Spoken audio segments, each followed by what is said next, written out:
첫째 날 주신 하나님의 말씀 시편 127편 3절에서 5절로의 말씀 같이 읽습니다. 시작. 보라, 자식들은 여호와의 기업이요 태의 열매는 그의 상급이로다. 젊은 자의 자식은 장사의 수종의 화살 같으니 이것이 그의 화살통에 가득한 자는 복되도다. 그들이 성문에서 그들의 원수와 담판할 때 수치를 당하지 아니하리로다. 아멘. 지난주 금요일 에티오피아 선교사님의 선교 보고를 들을 때 에티오피아 인구의 75% 이상이 20세 미만이라는 말에 깜짝 놀랐습니다. 나이 드신 분들보다는 정말 아이들이 바글바글한 나라입니다. 실제로 개발도상국에 가보면 대개가 어른보다 아이들이 많습니다. 가난한데 먹여 살려야 될 입은 많은 것입니다.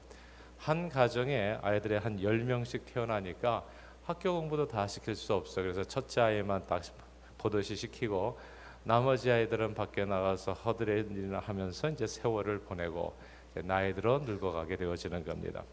아이들이 많은 가난한 나라에 가면 애들이 많은 게 과연 축복인가 의심하게 됩니다. 아이들에 대한 별 대책도 없이 주시는 대로 아이만 낳다 보니까 아이들을 제대로 양육하지 못하고 가난이 대물림되는 이 악순환이 되풀이되어지는 겁니다. 그래서 가난하고 아이가 많은 가정이나 국가에서는 아이의 소중함을 모르는 경우가 참 많습니다. 이게 중요하니까 다시 반복할게요. 가난하고 아이들이 많은 가정이나 국가에서는 아이의 소중함을, 그러니까 어린 아이의 소중함을, 자녀의 소중함을, 새로 태어나는 그런 아기들의 소중함을 정말 모르는 경우가 참 많습니다. 우리 한국인들에게도 자녀들을 소홀히 생각했었던 그런 시절이 있었습니다. 1960년대와 70년대 한국 정부가 추진했던 가장 강력한 정책 중 하나가 출산 억제 정책이었습니다. 1인당 국민소득이 $100도 채 되지 않은 낮은 경제 수준이 부부당 평균 5, 6명의 자녀를 낳는 높은 출산율과 무관하지 않다는 판단 아래 강력한 출산 억제 정책을 펼쳤던 겁니다. 가난하게 사는 이유가 아이 때문이라고 생각한 거예요. 야, 이게 나중에 얼마나 잘못된 생각인지 이제 나중에 밝혀져요. 잘 들어보세요. 그러니까 우리가 가난하게 된 게 아이 때문이라고요. 내 아이 때문에 내가 가난해졌다 이렇게 생각하는 거예요. 그래서 처음에는 엄마가 30살 되기까지 3년 터울로 3명의 자녀만 낳자는 소위 333 운동으로 시작된 우리나라 가족계획 사업은 곧 이어서 둘만 낳아 잘 기르자는 구호로 바뀌었고, 그리고 나중에는 하나도 많다라는 구호까지 만들어서 자녀 출산을 적극적으로 억제했던 겁니다. 우리가 가난하고 못 사는 이유가 내 아이 때문이라는 거예요. 이게 얼마나 말이 안 되는 줄 아세요? 이게 얼마나 큰 범죄인 줄 아세요, 하나님께? 그런데 아이 생명을 돈보다도 못하게 여겼다는 겁니다. 간단하게 돈이 더 소중하다는 겁니다. 사람의 생명보다. 그렇게 생각한 정책은 바른 정책이 아니, 바른 생각에서 나온 게 아니니까, 의롭지 않으니까, 정직하지 않으니까, 진실되지 않으니까, 그건 진리가 아니니까. 결국은 한 30년 지났어요. 그로부터. 그래서 정책은 성공했습니다. 가정당 겨우 1명 정도밖에 낳지 않은 초저출산율을 자랑하는 한국인들이 되었습니다. 정말 정보 시책에 우리는 그렇게 적극적으로 협력을 잘했어요. 근데 아이를 낳지 않게 되면서 과거에는 절대 볼 수 없었던 세계가 보이기 시작한 겁니다.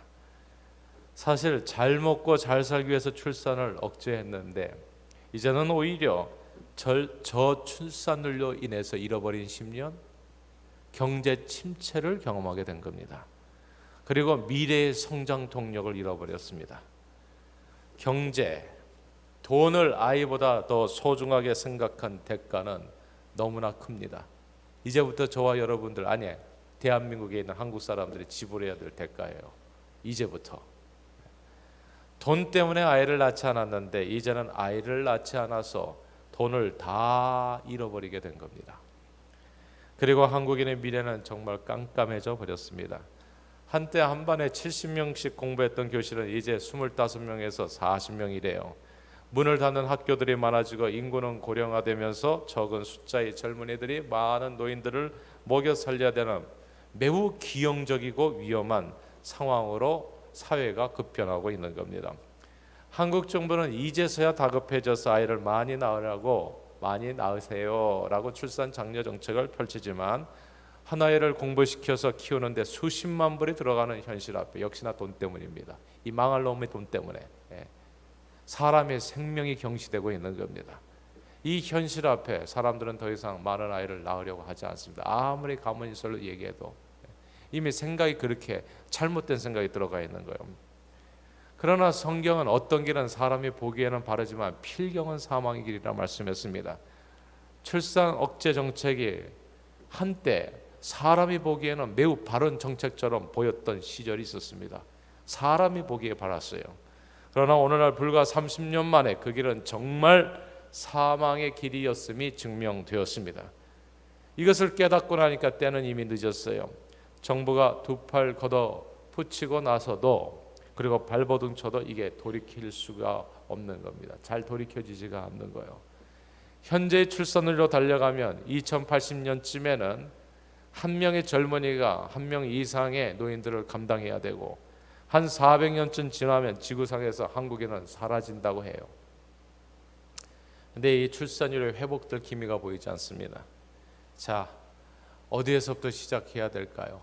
정부는 이미 실패했어요. 사람의 생각은 그러니까 하나님이 사람을 정직하게 지으셨는데 사람이 많은 꾀를 낸 것이라고요. 그래서 사람은 자기 꾀에 속아요. 꼭 그래요. 그래서 성경이 필요한 겁니다. 하나님의 말씀은 어떻게 보면 굉장히 우리 생각에 비추어서 어리석게 보여져요. 십자가의 도는 사람이 볼 때는 어리석게 보여요.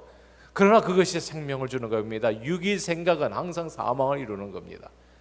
그러나 영의 생각은 생명과 평안을 주는 거예요.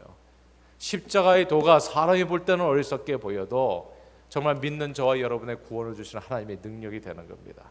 이렇게 되어지는 거예요. 어디서부터 시작해야 되겠습니까, 여러분?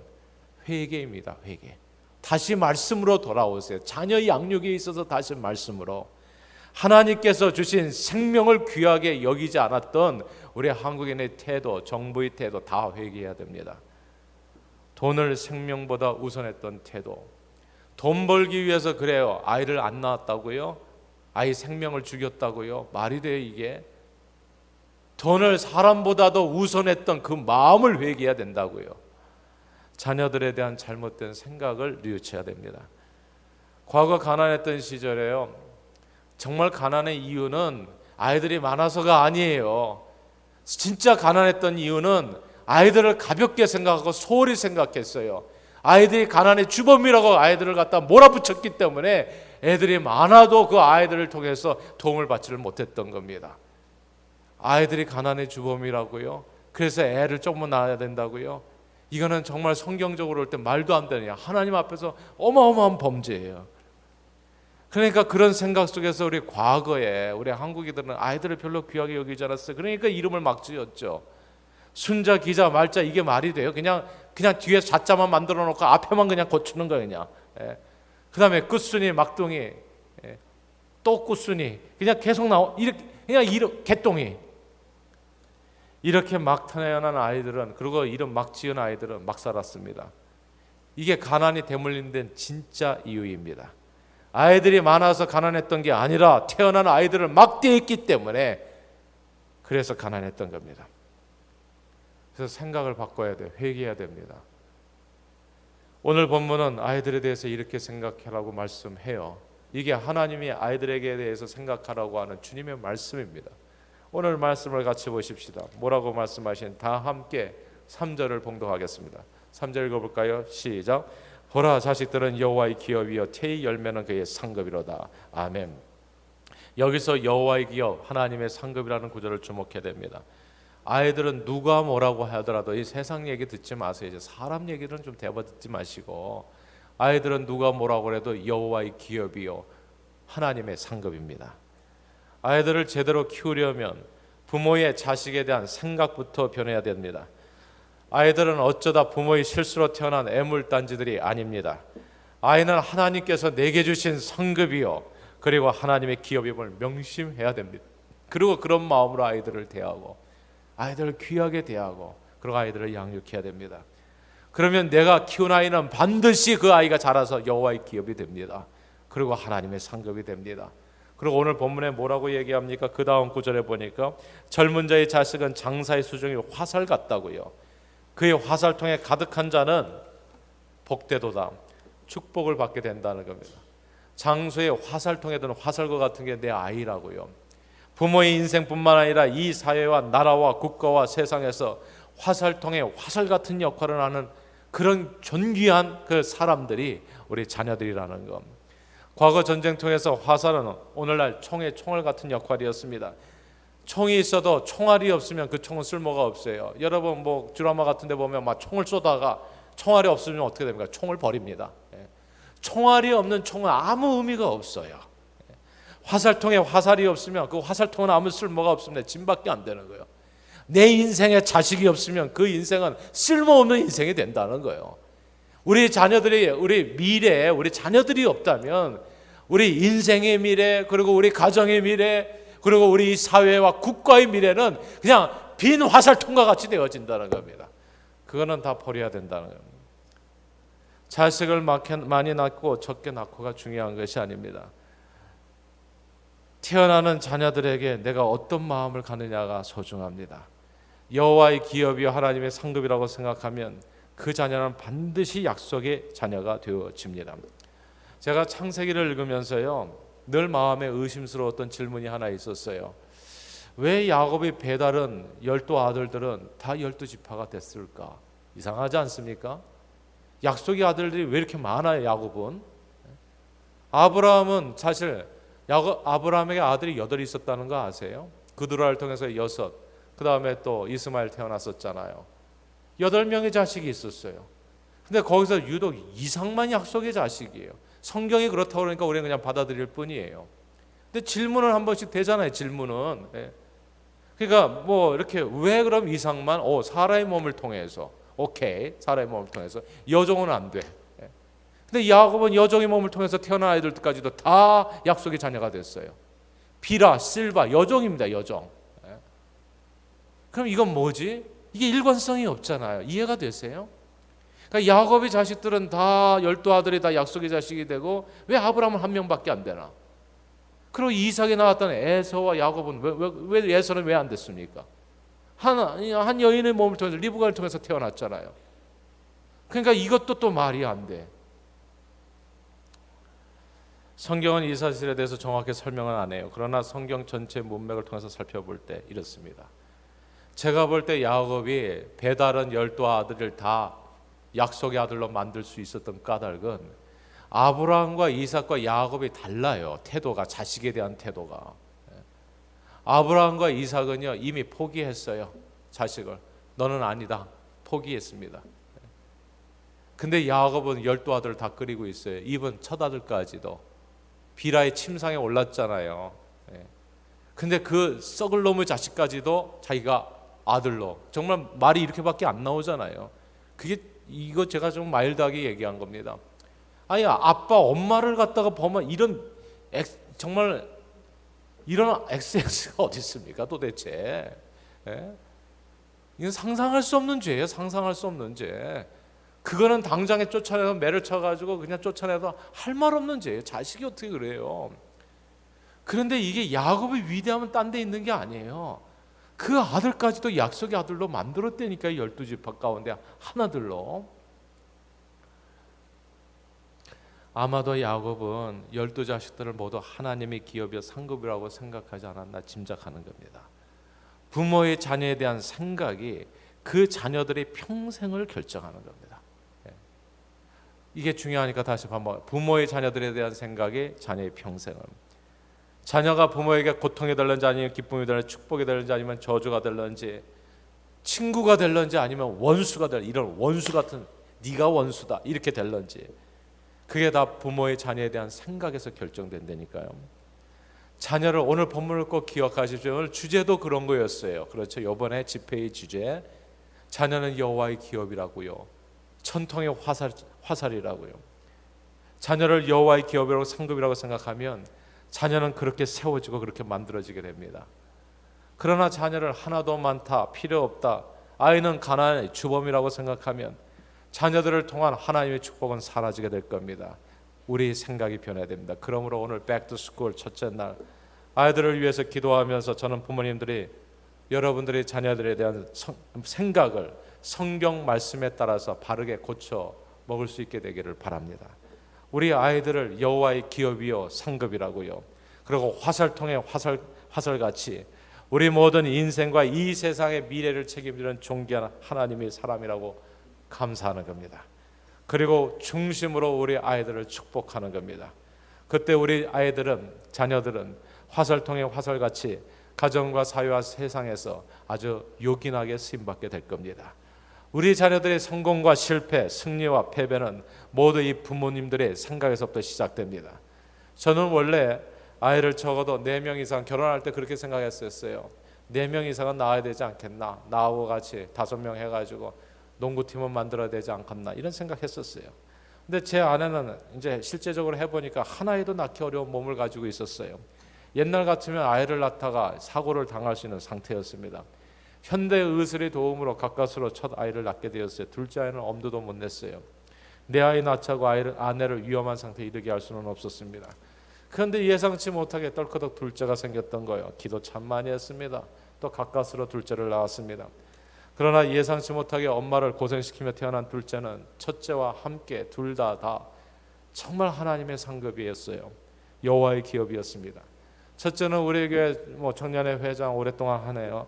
그다음에 찬양팀에서 섬기고 있고, 둘째도 대학 가기 전에는 드럼을 정말 잘 쳤다고 하더라고요.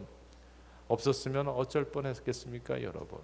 없었으면 없을 뻔했겠냔 말입니다. 다윗은 2세의 8번째 아들이라는 거 아세요? 솔로몬은 다윗의 10번째 아들이라는 거. 감리교회 창시자 요한 웨슬레는 19자녀 중에 15번째였습니다. 그의 어머니 수산나는 더했어요. 21번째 중에서 21번째였습니다. 예. 자녀는 분명 여호와의 기업이여 그의 상급입니다. 장사의 수중에 든 화살과 같이 가진 자의 생명을 보호하고 전쟁터에서 승리하게 하는 매우 요긴한 존재입니다. 그러므로 오늘 이 시간 우리 자녀들을 위해서 함께 먼저 감사 기도를 드릴 수 있게 되기를 바랍니다. 애들 키우다 보면요, 짜증나는 순간들이 있어요. 그때마다 나는 자기도 모르게 해서는 안 될 말을 해요. 머리를 쥐어박으면서. 근데 절대 그렇게 키우셔서는 안 돼. 그러니까 오늘 본문을 기억하세요. 아예 외우십시오. 자녀는 누구라고요? 여호와의 기업이라고요. 하나님의 상급이라고요. 이 아이가 크면은 내 인생 화살통에 화살들이 다 될 거예요. 지금 잠깐 어렸을 때는 다 엉금엉금 키워요. 그리고 자기 할 일 제대로 못해요. 그러니까 애들이 엉금엉금 기는 것은 당연한 거예요. 근데 왜 너는 걷지도 못하고 기냐고 뒤통수 때리면 안 되는 거예요. 그때는 조금만 기다리시면 돼. 아마 여러분들이 어기적 거릴 때 걔네들은 열심히 잘 걸을 거예요. 그때 가면 정말 자녀들의 도움을 크게 받을 거예요. 화살통의 화살이구나 깨닫게 되실 거예요. 그러니까 어렸을 때부터 그 아이, 겨자씨 같은 그런 믿음이라고 얘기하잖아요. 앞으로 이 아이가 얼마나 훌륭한 사람들로 자라게 될 것인지 그 꿈을 가지시고 하나님의 말씀 가운데서 자녀들을 바라보시고 그렇게 양육할 수 있게 되기를 바랍니다. 자녀를 소홀히 생각하셨다면 오늘 회개하십시다. 정말 좋지 않은 말로 자녀들의 마음에 상처를 주었다면, 노엽게 했다면 그거 돌이키자고요. 그리고 그 다음에 오늘 감사 기도하는 축복 기도해 주는 겁니다. 우리 자녀들이 화살통의 화살처럼 세상 마귀 권세 어둠을 이고 이 세상을 고난 일에 존귀하게 쓰임받은 하나님의 사람들이 다 되게 해달라고 기도하는 이 아침 새벽 시간이 되기를 간절히 주님의 이름으로 축원합니다. 기도합니다. 하나님 아버지, 우리에게 여호와의 기업 하나님의 상급으로 자녀들을 허락해 주심을 감사합니다. 자녀들을 소홀히 생각하고 별 생각 없이 양육한 저희들이 부주의함을 용서해 주시옵고 앞으로 자녀들을 위해서 늘 감사하며 축복 기도하며 이 세상과 마귀의 전투를 위한 화살총의 화살처럼 요긴하게 쓰임받는 우리 자녀들이 다 되도록 항상 기도하고 그 기도대로 축복해 주시옵소서. 예수 그리스도 이름으로 기도합니다. 아멘.